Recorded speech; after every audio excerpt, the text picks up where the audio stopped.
अस्सलामुअलैकुम नाज़रीन, इस वक्त सर्दियों का मौसम आने वाला है और चंद ही दिनों में तहसील मंडी के बालाई इलाकों में बर्फ़बारी का सिलसिला भी शुरू होने वाला है। अगर यहाँ नेटवर्क की सहूलियात के हवाले से बात करें तो इस वक्त भी मुतअद्दिद इलाके जिनमें बेला बाला और छेला ढांगरी और दीगर इलाके भी कुछ ऐसे हैं कि जहाँ नेटवर्क सहूलियात नहीं है। बेला बाला में गुज़श्ता 2 महीने से काम लगाया गया है, लेकिन इस काम में सुस्त रवि की वजह से लोगों में तशवीश है। मुकामी सरपंच और आवाम ने जल्द अज जल्द इसकी तामीर को मुकम्मल करने पर जोर दिया। मैं तो सबसे पहले आज मीडिया वालों का शुक्रिया अदा करता हूं, जहां पे इस दूर दराज इलाके में आकर मीडिया वाले हमारे जो है ये हाई अथॉरिटी तक ये बात हमारी पहुंचाते हैं।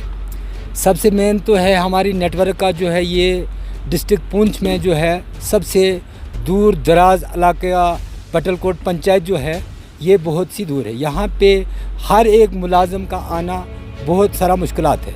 और इससे पहले जो हमारा टावर जो नेटवर्क की प्रॉब्लम है, इस नेटवर्क की प्रॉब्लम तो हम बहुत पहले काफ़ी अरसे से आज तक इससे महरूम है कि जब तक हम हर एक एडमिनिस्ट्रेशन से कहते रहे कि हमें टावर नेटवर्क की कोई सहूलियात मिली जाए। उसके अलावा हमने बटलकोट में एक टावर जो लगाया था उसमें जंगलात वालों ने सटे उस पर लगाया कि वो जो है टावर नहीं बन सका वहाँ पे। अभी भी हम उसको भी कहते हैं कि वो टावर भी लगना चाहिए।